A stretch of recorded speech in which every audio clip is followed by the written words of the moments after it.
আবাসন খাতে নানা চ্যালেঞ্জ থাকা সত্ত্বেও এবারের মেলায় আশাব্যঞ্জক সাড়া পাওয়া গেছে বলে জানিয়েছেন real estate and housing association REHAB কর্মকর্তারা। এবারও মধ্যবিত্তরা বেশি এসেছে মেলায়। স্বাদ আর সাধ্যের মধ্যে যাদের মেলবন্ধন হয়েছে তারাই ফ্ল্যাট ও প্লট বুকিং দিয়েছেন। শাকির আদনানের রিপোর্ট।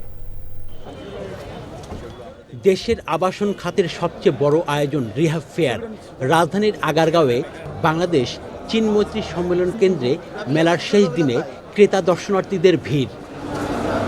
এবারের মেলায় রাজধানী ও আশপাশের এলাকার পাশাপাশি বিভাগীয় শহর ও নতুন উন্নয়ন এলাকা ভিত্তিক প্রকল্পের প্লট, রেডি ফ্ল্যাট ও নির্মাণাধীন ফ্ল্যাটের তথ্য জানার আগ্রহ ছিল বেশি।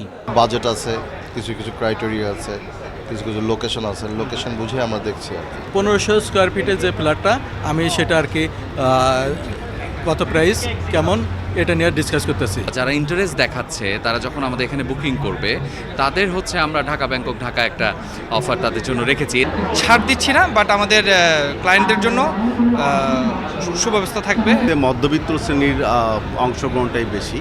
ফ্ল্যাট বা প্লট কেনায় ঋণ সহায়তা দিতে মেলায় ছিল বিভিন্ন ব্যাংক ও আর্থিক প্রতিষ্ঠান, ছিল ফ্ল্যাট নির্মাণের নানা সরঞ্জামের স্টল। বাংলাদেশ ব্যাংকের কিছু পলিসি গাইডলাইন অনুযায়ী আমাদের প্রত্যেকটা ব্যাংকই আমরা হোম লোন অফার করে থাকি 2 কোটি টাকা পর্যন্ত। এছাড়াও আমরা জিরো প্রসেসিং ফি অফার করেছি। কর্তৃপক্ষ বলছে এবারের মেলায় তাদের অনেকটাই প্রত্যাশা পূরণ হয়েছে। আমরা যা আশা করছিলাম মোটামুটি সেটা পূর্ণ হয়েছে। আপনি জানেন মেলাগুলো একটি সেতুবন্ধনের কাজ করে। এখানে যারা ক্রয় করবেন তারা দেখভাল করার জন্যে এক জায়গায় আসেন, কোন এলাকায় কোথায় কি আছে এটা তারা দেখতে পান এবং পরবর্তীতে সিদ্ধান্ত নেন। রিহাব ফেয়ার শুরু হয়েছিল গত 24 December. Shakir Adnan, channel I, Dhaka.